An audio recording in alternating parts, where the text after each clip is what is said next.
వాళ్ళు తెలుసుకోవాల్సింది ఈరోజు విజన్ ఉంది, విస్తరాకులో కట్టుందని చెప్పుకునే ఈ చంద్రబాబు నాయుడు కనీసం 4 సార్లు ముఖ్యమంత్రి అయి కూడా ఒక్క మెడికల్ కాలేజీని కూడా కట్టలేకుండా జగన్మోహన్ రెడ్డి గారు కట్టి ఓపెన్ చేశారు. ఆల్మోస్ట్ 6. ఒకటి పూర్తయింది పులివెందల్లో, దాన్ని ఓపెన్ చేయొచ్చు. ఇంకా 10-15 నెలల్లో వాటికి కావాల్సిన ఫైనాన్స్ సపోర్ట్ చేసుంటే ఇప్పటికీ క్లాసులు ప్రారంభమై ఉంటాయి. కానీ ఎంత సిగ్గుచేటం అంటే మంత్రులు మాట్లాడుతున్నారు. అసలు ఈ మంత్రులకి మెడికల్ కాలేజీలు ఎట్లా పర్మిషన్లు తెచ్చుకుంటారు, ఎలా స్టార్ట్ అవుతాయి, వాటి ప్రొసీజర్ ఏంటి అనేది వీళ్ళకి తెలుసా అని నేను అడుగుతున్నాను. ఎందుకంటే ఒక మెడికల్ కాలేజీ రావాలి అంటే ముందు ఆసుపత్రి నడపాలి, తర్వాత ఎన్ఎంసి వాళ్ళు వచ్చి దాన్ని పరిశీలించి ఓకే అనుకుంటే పర్మిషన్ ఇస్తారు. పర్మిషన్ వచ్చిన మొదటి ఏడాది అడ్మిషన్లు మొదలవుతాయి. ఆ మొదటి ఏడాదికి అవసరమైన మౌలిక వసతులు రెడీ చేస్తారు. రెండో ఏడాది కూడా అలాగే పరిశీలన చేస్తారు.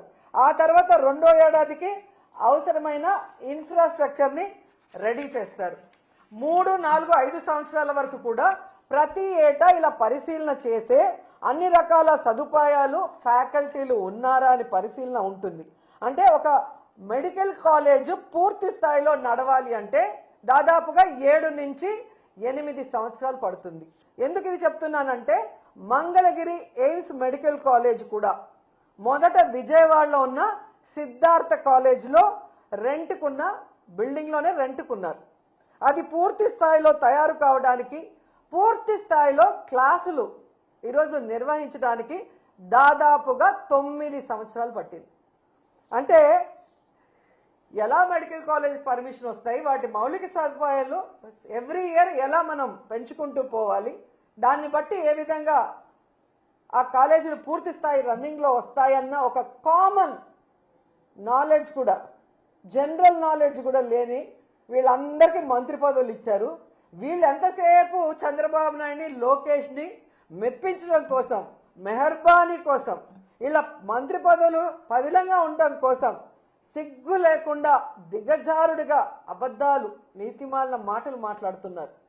ఇవి చూసి ప్రజలు అసహించుకుంటున్నారు. ఇలాంటి వాళ్ళక మనం ఓటేసామని. ఎందుకంటే ఈరోజు మీరు చూస్తే ఆల్రెడీ నిర్మాణంలో ఉన్న ఈ 10 మెడికల్ కాలేజీలని పూర్తి చేయలేక మంత్రులతో వీళ్ళు మాట్లాడిచ్చే మాటలను కూడా ప్రజలు గమనించారు. కాబట్టి ప్రజలు కూడా అసహించుకుంటున్నారు. ఈరోజు అనిత కానీ, సవిత కానీ, చంద్రబాబు నాయుడు కానీ, పవన్ కళ్యాణ్ కానీ, అచ్చెన్నాయుడు కానీ ఎవరైనా కూడా వాళ్ళ కుటుంబంలో వాళ్ళు కూడా ఈరోజు డిస్కస్ చేసుకుంటుంటారు. ఏంట్రా వీళ్ళకేమైనా మెంటలా? ఒక ప్రభుత్వ కాలేజీ ఉంటే పేదవాళ్ళకి మెడికల్ సీట్లు రావటమే కాకుండా ఆ వెనుకబడిన ప్రాంతంలో ఉన్న పేదలకు ఒక నాణ్యమైన వైద్యాన్ని అందించే అవకాశం ఉండి ఎందుకు ఇలాంటి పిచ్చి పనులు చేస్తున్నారని మీ బంధువులు మాట్లాడుకుంటుంటారు, మీ చుట్టుపక్కల వాళ్ళు మాట్లాడుకుంటున్నారు. గమనించండి. ఎందుకంటే కోవిడ్ వచ్చినప్పుడు ఈ చంద్రబాబు నాయుడు చేతగానితనం వల్ల ఈ రాష్ట్రంలో సరి అయిన వైద్య సదుపాయం లేకుండా ఎంతమంది ఇబ్బంది పడ్డారో మేమంతా కళ్ళారా చూసాం. ఎందుకంటే మేమంతా ఆంధ్రాలో ఉన్నాం. వాళ్ళ నియోజకవర్గాల్లో ఉండి పార్టీలు చూడకుండా, కులం చూడకుండా, మతం చూడకుండా ప్రజలకు సర్వీస్ చేసిన వాళ్ళం. అలాంటి పరిస్థితి మళ్ళీ రాకూడదనే జగన్మోహన్ రెడ్డి గారు 11 మెడికల్ కాలేజీలకి శ్రీకారం చుట్టారు. ఎందుకంటే వాటితో పాటు సూపర్ స్పెషాలిటీ హాస్పిటల్స్ ఉంటాయి కాబట్టి ఎలాంటి వైరస్ వచ్చినా ప్రజల్ని మనం కాపాడుకోవచ్చని ఒక అన్నలాగా, ఒక తండ్రిలాగా ఆయన పనిచేస్తే వాటిని పూర్తి చేయకుండా కక్ష సాధింపుగా 10 రూపాయలు కూడా వాటికి కేటాయించకుండా ఈరోజు వాటిని తమకు కావాల్సిన వాళ్ళకి అమ్మేసుకుంటూ మళ్ళీ సిగ్గు లేకుండా మాట్లాడుతున్నారు. అసలు మొన్ననే ఒక రౌడీ షీటర్కి డబ్బులు తీసుకొని పెరోల్ ఇచ్చిందని చెప్పి ఏ విధంగా ఆవిడని అదే పార్టీ వాళ్ళు తిట్టారని మనం చూసాం. మొన్నటి వరకు సైలెంట్గా ఉన్న ఆవిడ మళ్ళీ స్టార్ట్ అయింది. జగన్మోహన్ రెడ్డి గారు బెంగళూరులో ఉండారు. జగన్మోహన్ రెడ్డి గారు అధికారంలో ఉన్న 5 సంవత్సరాలు విజయవాడలోనే కదా ఉన్నారు. ఏ రోజు హైదరాబాదు, బెంగళూరు పోలేదే. అప్పుడు చంద్రబాబు నాయుడు ఎక్కడున్నాడమ్మా, పవన్ కళ్యాణ్ ఎక్కడున్నాడమ్మా, లోకేష్ ఎక్కడున్నాడమ్మా? ఆ 5 సంవత్సరాలు ఎక్కడున్నారమ్మా? ఏం చేస్తున్నారమ్మా మీ పార్టీ వాళ్ళు? ఈరోజు మాట్లాడుతున్నాం ఈ రాష్ట్రంలో ప్రజలకు కానీ రైతులకు కానీ మహిళలకు కానీ మా పార్టీ నాయకులు మీ రెడ్ బుక్ రాజ్యాంగం వల్ల కష్టపడినా కానీ ఇమీడియట్గా క్షణాల్లో ఇక్కడికి జగన్ గారు వస్తున్నారు, మాకు అండగా ఉంటున్నారు. రైతులకి అండగా నిలబడి మీ మెడలు వంచి ఏ విధంగా పని చేయిస్తున్నారో ప్రజలు గమనిస్తూనే ఉన్నారు. మీరు అధికారంలో ఉండి ఈ రోజుకి కూడా సక్రమంగా మీరు లేరు విజయవాడలో. ఫ్రైడే అయితే ఎవరమ్మా హైదరాబాద్కి పోతుంది? హైదరాబాద్ పోవటానికా డిప్యూటీ సీఎం పోస్టులు, ఎడ్యుకేషన్ మినిస్టర్ పోస్టులు, రెవెన్యూ పోస్టులు, హోంమంత్రి పోస్టులు, సీఎం పోస్టులు ఇచ్చేది? ఎవరున్నారు? ఫ్రైడే అయితే పారిపోతున్నారు, ఎంజాయ్ చేస్తున్నారు వీకెండ్లలో. 5 స్టార్ హోటల్లో రూములు పెట్టుకొని ఏ విధంగా సెటిల్మెంట్ దందాలు చేస్తున్నారో మీ పచ్చ పత్రికల్లోనే వచ్చాయి. కావాలంటే ఒకసారి చదువుకోండి, మేము రాసింది కాదు, మీ పచ్చ పత్రికలు రాసాయి.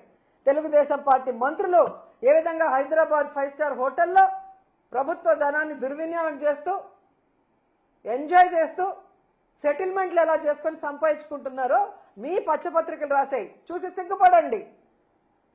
మీరందరూ పారిపోవటం వల్లే ఆ రోజు ఎంజాయ్ చేయడానికి పారిపోవటం వల్లే ఆ రోజు విజయవాడ మునిగిపోవాల్సిన పరిస్థితి వచ్చింది.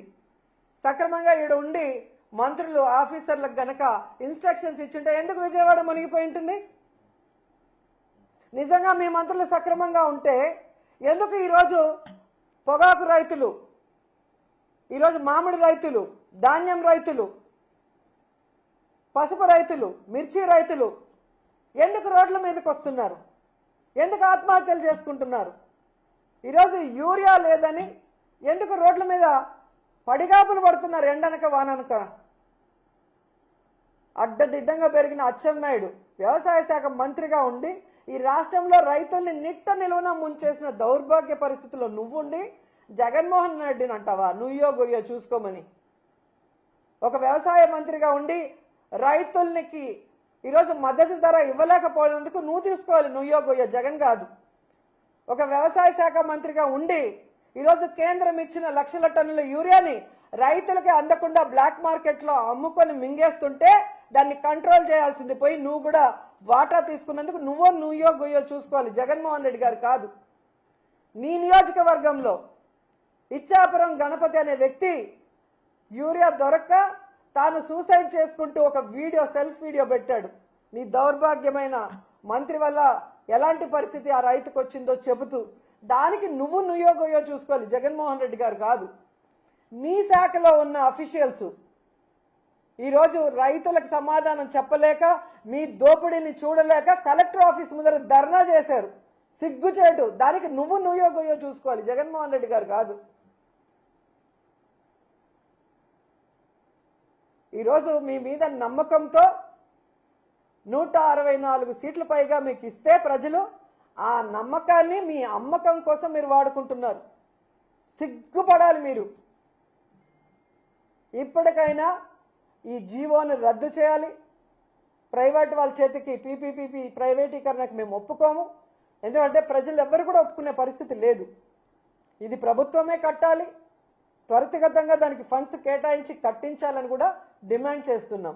లేకపోతే ప్రజలతో, విద్యార్థులతో, అలాగే స్వచ్ఛంద సంస్థలతో, అందరితో, మాతో కలిసి వచ్చే అందరితో కలిసి పోరాటం చేస్తాం. న్యాయ పోరాటం కూడా చేస్తాం. వదిలిపెట్టేది లేదు అని కూడా ఈ సందర్భంగా చెప్తున్నాం.